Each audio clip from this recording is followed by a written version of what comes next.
Salut tout le monde, bienvenue sur Mini PDLV. Aujourd'hui, ça me fait très plaisir de vous présenter l'Audi A2 Colorstorm.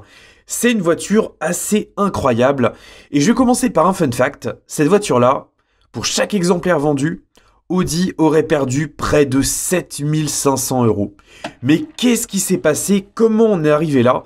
Tout ça, je vais vous en parler. Dans un premier temps, je vais vous parler du modèle, puis de la miniature. Mais juste avant, on va découvrir cette Audi A2 Colorstorm DNA 1/18 en musique. Et c'est maintenant, go!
Je vous le disais en introduction, cette Audi A2, c'est avant tout l'histoire d'un échec commercial.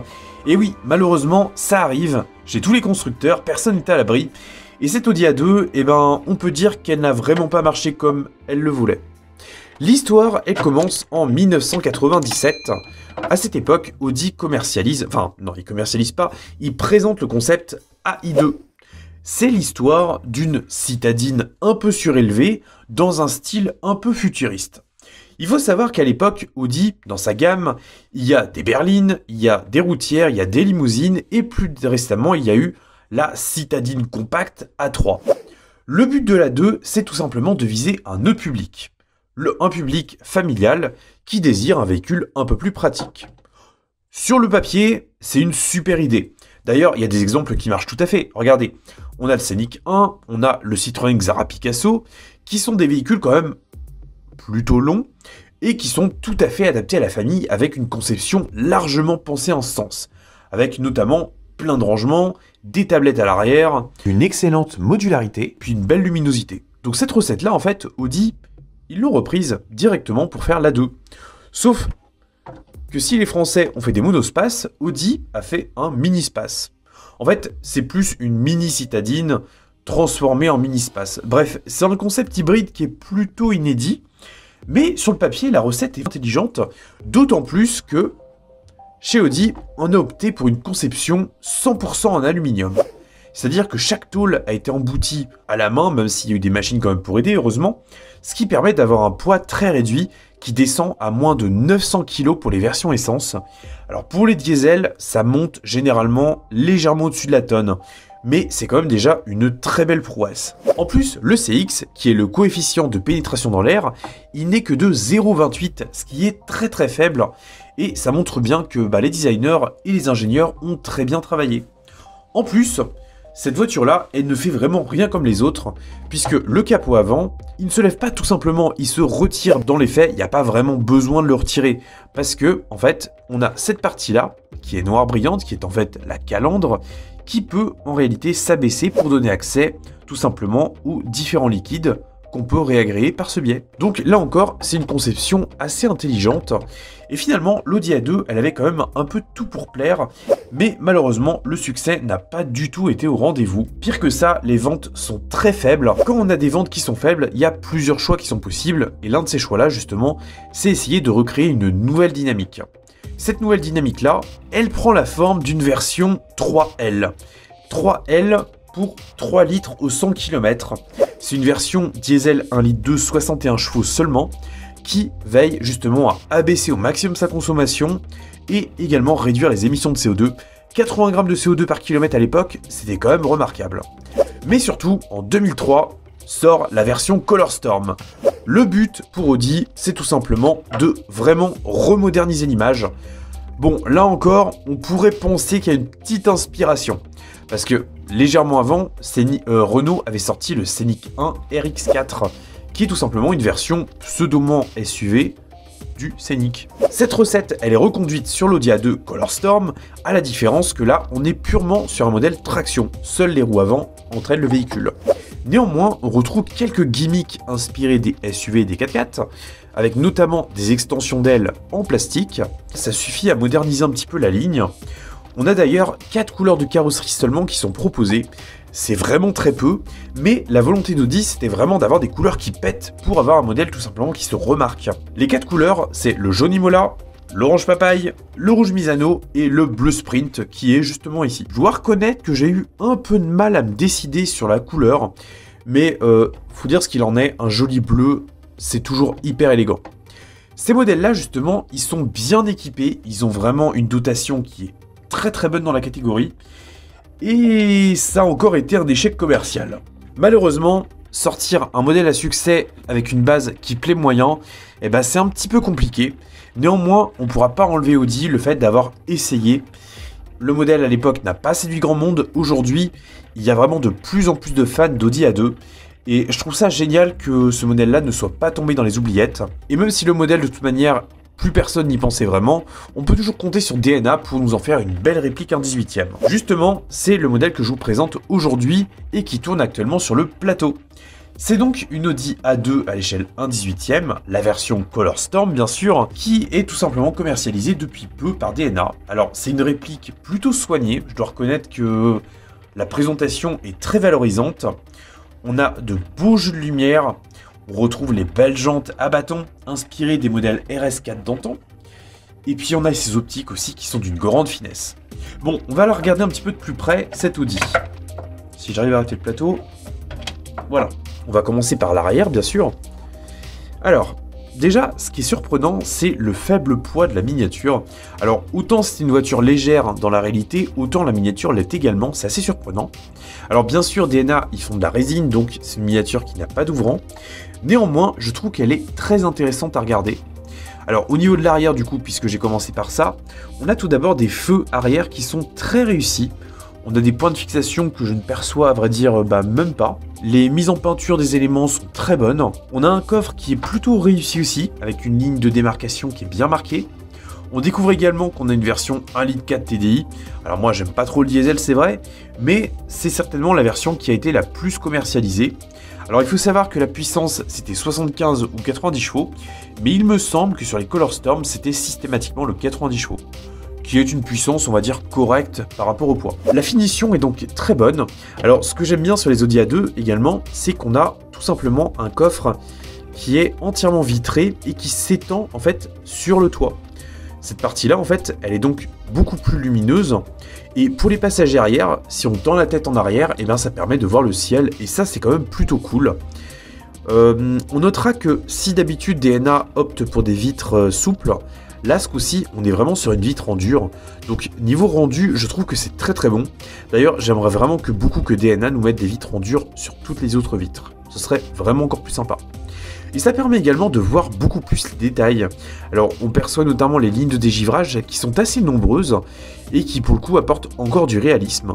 On perçoit également la livrée, mais ça j'y reviendrai un petit peu plus tard. Attardons-nous maintenant un peu sur le profil. Je vais vous descendre légèrement le plateau. Donc c'est un profil qui est quand même assez atypique, mais au final pas tant que ça non plus, puisqu'on est vraiment pour le coup sur une ligne de mini-space. Alors là, le vitrage, il est quand même assez important, il occupe une grande partie de la voiture. Quand on prend le temps de vraiment la regarder, on voit bien que les lignes de caisse sont quand même très intéressantes. On a une ligne qui est parfaitement horizontale, on a un vitrage qui est quand même assez généreux, qui remonte pas mal au niveau des vitres. Et on a également tout simplement des portes qui sont uniformément plates, bien qu'elles remontent au niveau de la ligne de caisse.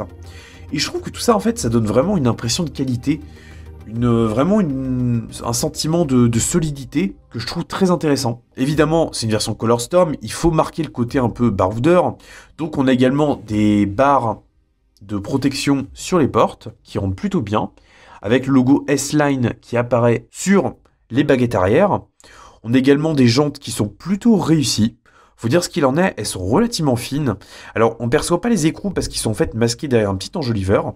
Au niveau des freins, alors à l'arrière, c'est du frein à tambour. La modélisation est plutôt bonne. Si on retourne la miniature, on voit bien que les tambours sont en position fixe. Donc ça, niveau réalisme, c'est très bon. À l'avant, on a des disques et des étriers qui sont également en position fixe. Donc ça, c'est un peu moins bon. Mais globalement, le rendu est plutôt bien. Alors, les étriers sont quand même pas mal simplifiés. C'est un petit peu dommage. Mais globalement, ça va. On a par contre le catadioptre qui est une vraie pièce rapportée. Donc ça, niveau réalisme, c'est très bien. Le vitrage prend énormément les reflets. D'ailleurs, vous pouvez me voir par moment. Donc c'est quand même plutôt bon aussi. Les rétroviseurs paraissent très petits. Alors, je pense qu'en réalité, ils sont bien dimensionnés, mais que pour le coup, même dans la réalité, ils étaient vraiment déjà très petits. Néanmoins, c'est assez choquant de voir la taille de ces petits rétroviseurs, quand, à côté, je peux vous mettre cette Alpine A110 là, on a des rétroviseurs qui sont quasiment 2 fois plus gros. Donc il y a un jeu d'échelle qui est quand même assez intéressant. Au niveau de la face avant, justement, là, c'est plutôt bon aussi. Alors, on a des phares qui sont entièrement translucides. Les points de fixation sont très discrets. Le revêtement intérieur est très bon. On note également qu'on a un seul essuie-glace à l'avant. Alors oui, c'est la particularité de cette Audi A2. Elle n'a qu'un seul essuie-glace sur toute la voiture, puisqu'il n'en a pas à l'arrière. Et à l'avant, comme c'est assez haut et pas très large, un seul balai suffisait amplement. Le capot, il est également plutôt bon. On perçoit bien ici la double fente, qui est également plutôt réaliste. On perçoit également la calandre qui est noir brillant uniformément. Alors, la mise en peinture aurait pu être un petit peu meilleure, mais globalement, les ajustements sont quand même plutôt bons. En fait, la calandre, c'est une pièce unique, j'ai l'impression, qui a été simplement peinte. La grille de pare-choc, elle est percée sur 2-3 mm. En fait, non, je pense que c'est même une pièce rapportée, ce qui donne vraiment un très bon sentiment de profondeur. Et comme c'est une miniature sur laquelle de base on n'a pas beaucoup de profondeur, puisque c'est la seule grille, je trouve que c'est bien justement de l'avoir bien traité. Ça donne vraiment un sentiment de qualité qui est très appréciable. J'en ai pas parlé, mais la peinture est également très très belle. Alors c'est un bleu qui est superbement pailleté. Les reflets qu'il a sont incroyablement beaux. Enfin franchement, j'ai vraiment eu un gros coup de foudre pour la couleur. C'est juste parfait. Ce qui me plaît avec cette Audi A2 ColorStorm, il y a plusieurs choses. Déjà, il y a le fait que DNA nous ait une nouvelle fois reproduit une voiture atypique. Une voiture qu'on voit pas à tous les coins de rue, mais qui ne laisse personne indifférent. De plus, DNA ajoute une fois de plus à son catalogue un modèle qui a été un échec commercial. Et ça, je trouve ça très bien, puisqu'il y a beaucoup trop de voitures qui sont malheureusement tombées aux oubliettes, alors qu'elles ont pourtant de vraies capacités et de vraies qualités. Donc, félicitations à eux d'avoir osé reproduire ce modèle-là. Le fait d'avoir fait une ColorStorm, je trouve que c'est intéressant, parce que c'est vraiment, à mon sens, la version la plus désirable du catalogue. C'est, on va dire, le modèle de la dernière chance, celle qui avait pour vocation de doper les ventes, mais qui malheureusement n'a pas séduit plus que ça. D'ailleurs, petit topo, qu'est-ce qui aurait pu manquer à cette Audi A2 ColorStorm pour qu'elle séduise davantage? Fondamentalement, c'est une bonne voiture, elle est fiable, elle a des moteurs endurants, elle a une conception qui est quand même innovante, elle a une bonne habitabilité. Qu'est-ce qui lui manque en fait? À vrai dire, en plus Audi avait quand même une image plutôt valorisante à cette époque. On avait quand même des Audi qui à l'époque étaient quand même très endurantes. À vrai dire, je sais pas trop ce qui a pu pousser Audi à aller vers un échec. J'ai peut-être une petite idée quand même, c'est qu'à l'époque, Mercedes, en face, ils avaient leur classe A. Peut-être qu'Audi a voulu essayer de faire une rivale à la classe A, tout simplement, en produisant un modèle un peu hybride dans sa catégorie. Mais contrairement à la classe A, ça n'a pas marché vraiment. Pour terminer, on va maintenant passer à l'intérieur du modèle, parce que chez DNA, on ne bâcle pas du tout les intérieurs et il y a toujours plein de détails intéressants à voir. Comme à mon habitude, je vais vous superposer des images sur la vidéo. Alors tout d'abord, ce qui me marque, c'est vraiment qu'on a un tableau de bord qui est très détaillé. On perçoit bien toutes les différentes grilles, on perçoit bien également le volant, les grilles d'aération, tout ça c'est vraiment très très bien en matière de qualité perçue. On a également la barre de maintien qui est très bonne. Alors les roues, j'en ai pas parlé, mais elles ne sont pas directionnelles, donc on ne peut pas orienter le volant d'un côté ou de l'autre. On perçoit néanmoins qu'on a des sièges qui sont bitons. Alors on a toujours l'entourage qui est noir et la bande centrale qui est couleur carrosserie. Donc pour rappel, il y avait 4 couleurs de carrosserie au choix, donc ça permettait vraiment d'avoir des intérieurs colorés. le niveau de détail est plutôt bon dans l'ensemble. Il y a vraiment des contreportes qui sont très jolies aussi. La console centrale, elle regorge de détails. C'est vraiment super chouette. Au niveau de l'arrière, on a le même traitement qu'à l'avant. Là encore, ce qui est bien, c'est qu'on peut voir les sièges arrière depuis la vitre arrière. Donc là encore, ça apporte une vraie valeur ajoutée. On perçoit également qu'on a le volant qui est plutôt bien retranscrit aussi. Ça fait plaisir à voir. Les fonds de compteur sont également imprimés. Les ceintures de sécurité, elles sont réellement en tissu avec une boucle en métal. Donc là encore, niveau réalisme, c'est très satisfaisant. Cette miniature-là, c'est vraiment une très bonne surprise. Et pour terminer, je vous dirais que seuls 399 exemplaires numérotés par coloris ont été édités. Personnellement, je possède la numéro 102, donc en bleu. Et je trouve que même si le prix de vente que je vais vous donner paraît un peu élevé, je dois reconnaître que c'est un modèle qui mérite son prix. Le prix de vente, justement, c'est environ 150 €.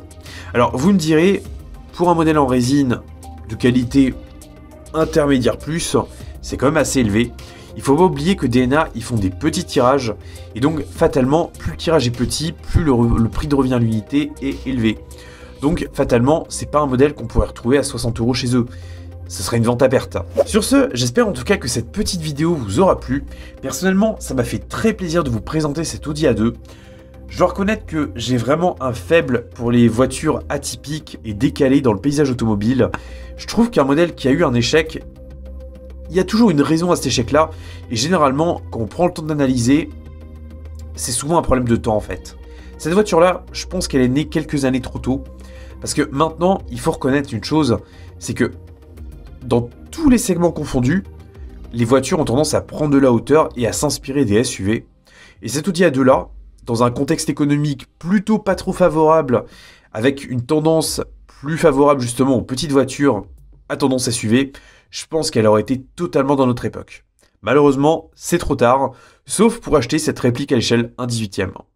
Sur ce, prenez soin de vous et de votre famille, conduisez pas comme des pirates, surtout en ville, et bye bye!